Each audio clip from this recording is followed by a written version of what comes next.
And Andy, I'm actually going to start with yourself because I think it's really interesting what you said there at the very end, which is the amount of consensus that there is around AI and what we should and shouldn't do in terms of like outsourcing the critical thinking, as you said.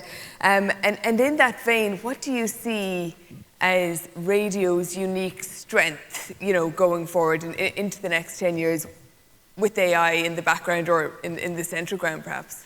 Yeah, I think radio, actually a lot of it was even talked about today. I think someone put up 3 oars. I would have said there's something very similar about that in terms of what radio strengths are. Reach is huge. It's absolutely enormous. Again, I think the profitability 2 example showed that one of the real benefits from an advertising point of view is that it's low cost. And I'm not surprised to see good value, we describe it as, not low cost. Indeed. Yeah. Indeed. Well, I was getting to that. Because the third thing for me is it does deliver a huge amount of attention. And it's actually been a big part of the conversation. We've overhauled our planning structures over the last 12 months or so on our approach. And one of the big eye-opening things is because of attention data, like what Mike has shown, it is incredibly good value. There's enormous amounts of attention that can be delivered against it. It can be very effective. And I think there's one final point on it, which again, everyone talked about, but is the way it can be used as a different canvas for creativity. And I think we've got a bit of an obsession about TV ads at the moment. And I think we underutilize radio as a creative medium because it just comes later in the decision journey. So that would be the fourth element, I think, is that if we can give it more focus, we can get a lot more out of it. Yeah, you're agreeing with that, Christian? Totally. I just think, for people in the room who are in charge of budgets and creative agencies, I really think it's about taking time to invest in the copy and the production and the storytelling that goes into it. You can just see the numbers this morning in terms of the attention that not only broadcast radio but digital audio has, and that kind of immersive place and connected place that people are when they're consuming it. To take that little bit of extra time, I think, can pay huge dividends in terms of that creative copy. And it's not just your standard spot. There's so much stuff going on in broadcast radio and digital audio in terms of presenter reads, events, sponsored episodes, branded content. There's so many different ways for brands to bring that to life. So I definitely would encourage people to take that time and spend the few bob on creative for audio, because I think it'll do you real justice. And actually, sorry, I want to stay with that for a second, because I've noticed on News Talk, you mentioned presenter reads. Is that basically where the presenter is reading out the ads? And you see that a lot in podcasts. I've noticed News Talk are doing it now as well. Do you find that's really effective then? It is. It's a strong way to connect with the audience. We know how we saw this morning in terms of the attention that's paid.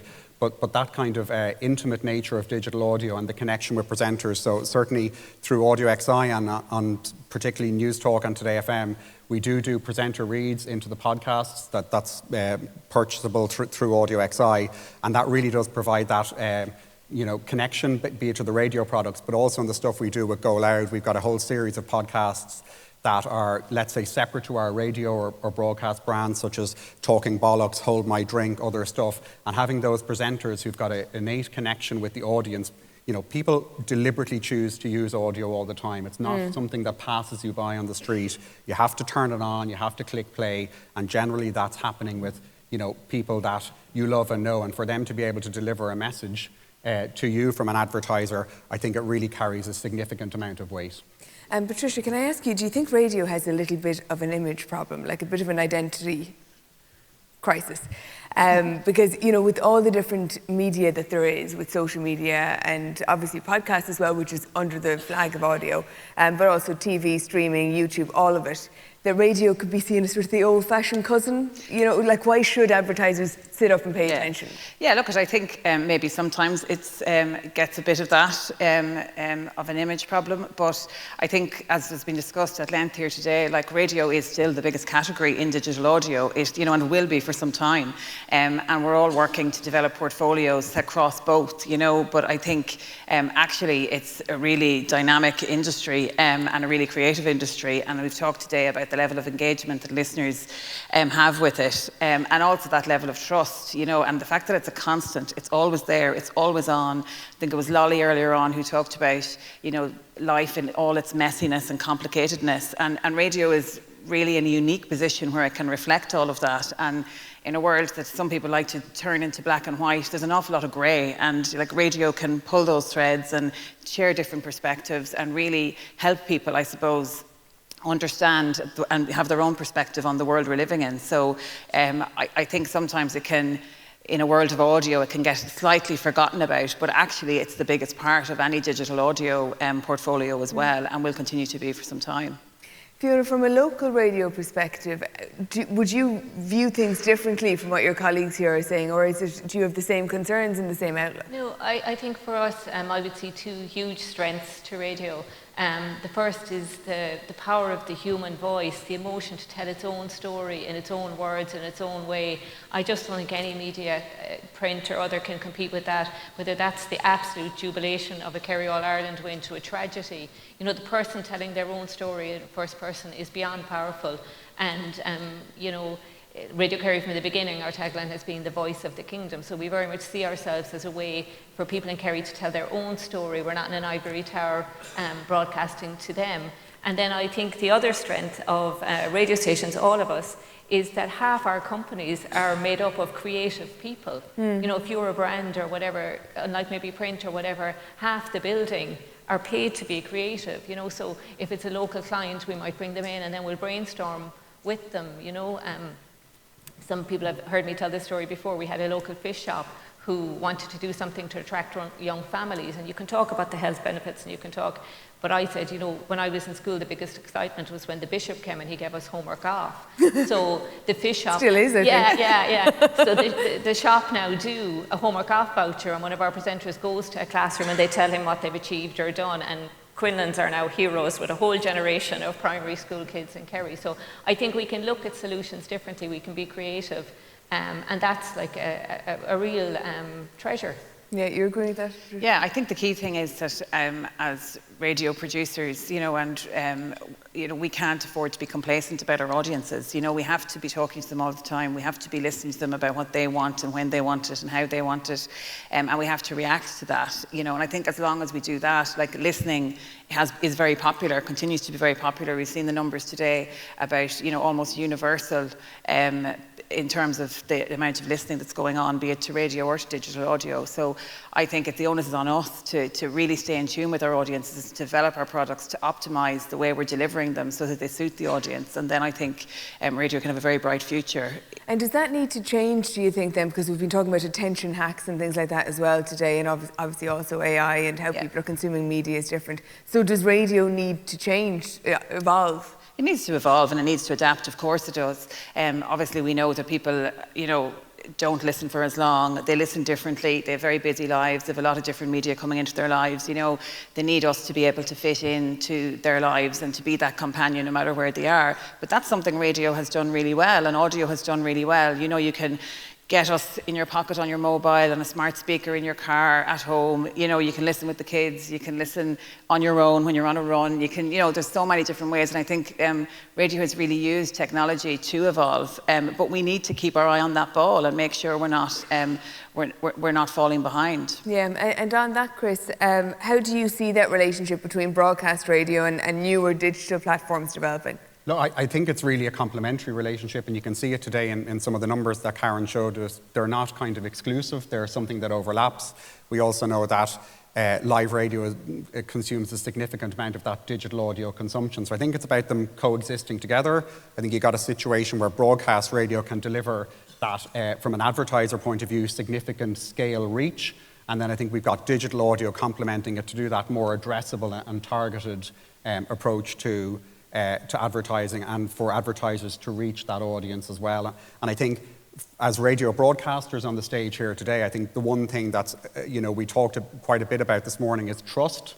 And we are living in quite an age of misinformation. So you're watching three people on stage here who run businesses that all operate in a regulated environment, and I really wouldn't underestimate that in terms of putting your clients around that or in those spaces. People understand that we are bound by rules, we've got codes, you're not going to be suffering from misinformation or bad places to be. These are brand safe environments, and I think that's really important. Do you think people do understand that? I think they do, and I think it's happening more and more. I think we heard this morning, about the, it's actually yourself, in fairness, what is real, what is fake, and while Donald Trump may not be the great example of it, it does prove that, if you've got your trusted RTE, if you've got News Talk, if you've got Today FM, if you've got Radio Kerry, I think people do understand that if they're the publishers that are giving me that on the radio, on digital audio, and social media, you do learn to trust it more. I think that question marks are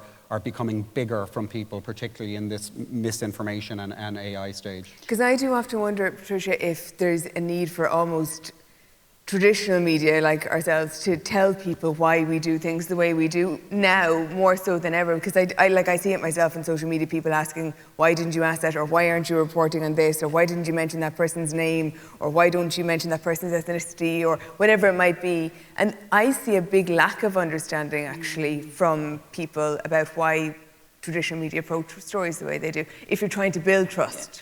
Yeah, look, and I think it's, we're at a point where there is much more sharing of what goes on behind the scenes and why things happen behind the scenes, and I don't think that is any harm at all for us to do. And I think the other thing I'd say is that when that brand safe environment that Chris talks about, that extends into the digital audio space when you're dealing with an RTE or a Bauer Media, because we're not going to abandon our editorial standards, when we start making products for client or for listeners in different on different platforms or in different ways, But yeah, I do think the more transparency there can be around why we do things and how we do things, the better. Absolutely. Is that a big thing, Fiona? I imagine it is, in terms of local radio, that, again, the intimacy of radio, but also the intimacy of local radio is different again in terms of building that trust. I think it holds you to a very high standard, which is a privilege and a responsibility. And if you announce that there's 30 jobs lost in the local factory and it was 32, somebody will stop you in Tesco's and tell you got it wrong. I think we've always, as a radio industry, embrace technology. We've gone from reel to reels to mini discs to digital and stuff like that. But I think the key always to embracing technology is to value people. Like our people as broadcasters, our clients, our listeners, and to keep that keeps your integrity in terms of everything that you do, and it keeps you to account. And I think COVID was a kind of a defining thing. I don't know if the others found the same in radio, because we were free. People could stay in their homes. They just turned us on and we were there. Thankfully, so far, we don't have paywalls. We were giving them accurate, reliable information that was relevant to their own locality, and they could trust it. But also, I think we made a decision during COVID that, of course, we had to do all the COVID stuff, but we kept it to news and current affairs programmes. But in other programmes, we wanted to just be a good companion. People needed a break from it. They needed a rest. They needed somebody that they could just, still have the Kerry sense of humour with, still have the bit of banter, still, wish somebody a birthday request. And I think radio, hopefully shone during that time. It still remains a very effective medium, Andy, doesn't it? Or it not remains, it's going forward to be a very effective medium. Yeah, massively so. And I think we've definitely underestimated its value over the last 5 years. I talk about audio in general, rather than just pure radio. And I think there's a new angle emerging for it as well, which Richard talked earlier on this morning about not thinking about target audience from an advertising brief, but thinking about target mood and leaning into context. And I think one of the strengths that audio in general has is in addition to broad reach, it also has quite a lot of habitual listeners, people who tune in to particular radio shows, listen to particular podcasts, and that is part of their routine. And I think from an advertising planning perspective, there's an awful lot of value in that, and there's an awful lot of interesting ways that we can use that beyond just broad reach. But it's part of people's lives, isn't it? It's amazing how people integrate it into their lives. Completely, and look, that's something we've seen in research we've done, is that people expect almost to get mood regulation from the radio. They're kind of like, it shouldn't be the same tone all the time. There are times of the day when I want some things, there are times of the day when I want other things. I need to be informed, I need to be cheered up, I need a laugh, I need to chill out. All those different need states. You can do it all, Sarah, I have no doubt. But there's loads of different need states across the day that people need and people come to radio for. And it's so easily accessible, it can play a really important role in people's lives. So it's, again, it's up to us to make sure we're I suppose, creating the products that help them do that. Yeah. Talk to me a little bit about the digital audio then, from an advertiser's perspective, because it often carries a premium. So how do you justify that then to advertisers? Yeah, well, I suppose when you come to digital audio, you get, I suppose, more precise targeting, more information about the audience. You get to target a particular audience. You're often in a possibly less cluttered ad space as well. You know, there might be one pre-roller, there might be, you know, and as Chris has talked about, you might get a host read or something like that instead. So I suppose it delivers a lot more targeting for the client. Okay, and Chris, we've also seen the rise of video podcasting. I know Newstalk's done actually quite a bit of that as well. How do you see that reshaping the audio landscaping? I think it's very important, I think, on two fronts. I will say on one thing, I think it's overestimated. There's a huge bunch of people who do use something, a platform like YouTube, for example, but they tend to hit play, listen to the audio and minimize it, so they don't watch as much of it. But we do know that video's a really important mechanism about introducing people to podcasts, particularly on social media. It's a significant driver, and I think business models, both in our businesses and generally, are adapting for that from a skill point of view. I think it's probably one area where we will likely use AI to capture that video, to clip it, and use that to generate it. But video... And can you explain that to me? Why is that? Is that people, when they can see the voice, they don't need to keep watching the voice, but when they can see the person delivering whatever the content is, then they have an image in their mind as they continue to listen? Exactly. There's an element of that kind of visual familiarity, and we know from radio it's kind of pictures that people generate for themselves. I think sometimes with the video they're able to understand what it is and pause it, but I think that's also part of a player. YouTube can be, in one element, a player for audio. They may not watch the video all the time, it might be minimized, and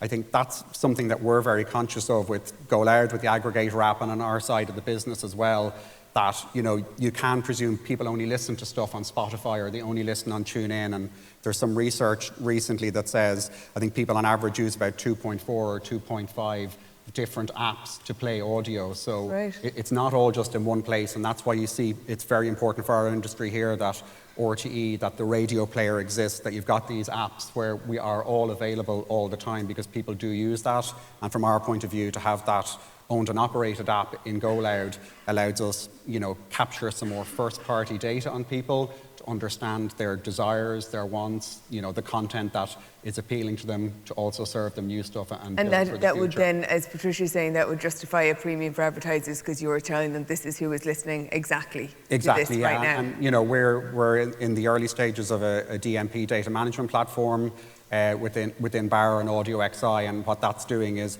gathering privacy-safe data on the audience, but that will allow kind of even better addressability and targeting in the digital audio space. Okay, and you were not in the... Sorry, Fiona, you want to come there, go on. I think in terms of multimedia environments going forward, actually radio has the edge. We've always been the storytellers. We've always known, you know, to bring all the parts together, the visual, the speech, all of it. And I actually think in terms of advertisers going forward, it actually opens up a whole new range of things we could particularly do. Just one project we worked on in the last year, which I think maybe hopefully clients will consider beyond just straight ads. So we did a nice project in the last year there's a lovely program in a place called Recovery Haven, a cancer support services, a program for children with the fabulous name of the Klein program, Children's Lives Involve Moments of Bravery. So we worked with a play therapist, children there and other children who'd been bullied, and they created a fairy tale. They wrote and acted it themselves based around Kerry, and we recorded it, and it sits on our website. It did go out on FM, but it could also live separately. But it was like a really, you know, when we talked about the integrity of radio, like it was very true. It was first-person stories. Like they met a giant at one point, and when they challenged the giant shrunk, and there's various other things, and they have to collect all these clues around Kerry and place names that are known to them. And spoiler alert, at the very end, the hidden treasure is a mirror, that really the answers are within themselves, and people will always come to help them. And it sits on our website, and if anybody wants to use it, Google The Hidden Light in Radio Kerry. And then another year we did a thing where on Christmas Eve, you know, if parents wanted to put children to bed, Santa got lost over Kerry, but he rang Radio Kerry for help. and he needed children in Cahersiveen to turn on and off the lights quickly so he could find Cahersiveen. He needed children in Listowel to clap. Kerry Airport came on to say they were lighting up their runway to help him. The guards said they were putting on their sirens. Colin Cooper came on and said as a footballer he knew about focus and direction and he would help. And like that's just the magic that you can just turn around and do. And you would hope in time that there will be a brand that would like to get involved in something like that, that's beyond just the ad, that has a purpose in our society and makes a difference. Well, that's real community connection, isn't it? And we were hearing about that earlier and how people are really searching for that. I just wanted to ask you, I think finally, Patricia, we may not have any time to get to anything else. Scott, the whole page of questions here, lads, and get to have them. We can stay. But I know it's always the way, always the way. Just on the digital audio, and Chris saying there, you know, maybe using AI to, I think you're saying to clip some of the digital audio. Are we? Is RT looking at anything like that? Yeah, like look, we're obviously looking at lots of different things from an AI point of view, and obviously from a journalistic point of view, yes, editing, transcripts and services, they're the things that matter. We're also looking at it from a brand safety point of view. How can we give our clients more brand safety, particularly when buying programmatic ads, you know, so we're looking at tools around that. But I suppose our big focus, to align with what Chris is saying, is really around the development of the new audio app that we're going to be launching next year. And I suppose that's much more than a technical solution. It's about expanding our content portfolio as well, very significantly into the on-demand space and podcast space, and also curating and optimizing the content we already create for the audience, again, in line with what they want. And a big part of that will also be a move into the first-party data space, so that we can deliver much more targeted solutions for all our clients. Oh, and actually, just finally on that, when you say curating the content we're already producing, because I thought those figures are very interesting. In one of the many great presentations we saw earlier, that only 6% of people are listening back to radio. So are you trying to make it more accessible? Because it's, well, what do you mean? Yeah, look, and this is something that we've heard back from audiences when we talk to them ourselves, where they, you know, maybe don't realise the programme is doing a certain type of content, and packaged as that particular radio programme, they might never come across it. But if it was packaged under a vertical of human interest stories or entertainment or nature or consumer or whatever it might be, that they actually would probably discover it much quicker and would have an interest in it, you know. So I think there's definitely room there to look at how we're utilising content we're making already to reach a broader audience, and to, I suppose, optimise it for an audience who might be digital audio only, you know, which is in the future, because obviously younger audiences are much more in that space. So look, that's a huge body of work given the amount of content we create every day, but it's definitely, it's about discovery and, I suppose, fully utilising the content we have and showing the audience the breadth of that content. Really interesting. Folks, have I missed anything? Is there anything you're burning to say, or is everybody good? If you don't mind, I'll just take, firstly, I'll speak on behalf of all of our people here, that there's a whole bunch of advertising agencies and clients in the room. So firstly, thank you very much for your support of the radio industry and the digital audio industry in Ireland. I think it's the first conference I've been at in a while that AI hasn't been lauded to death, and I think we've obviously turned the AI corner, which is pretty phenomenal. But just to touch a bit on what Andy said earlier and some of the stuff we heard this morning, we know in the agency community and big businesses that, you know, you have to be kind of digitally focused, and you might have parent companies in the UK, etc., that, you know, require you to do certain things. But I think you can see here this morning the absolute power of radio and audio in this country. It is different in this territory than others.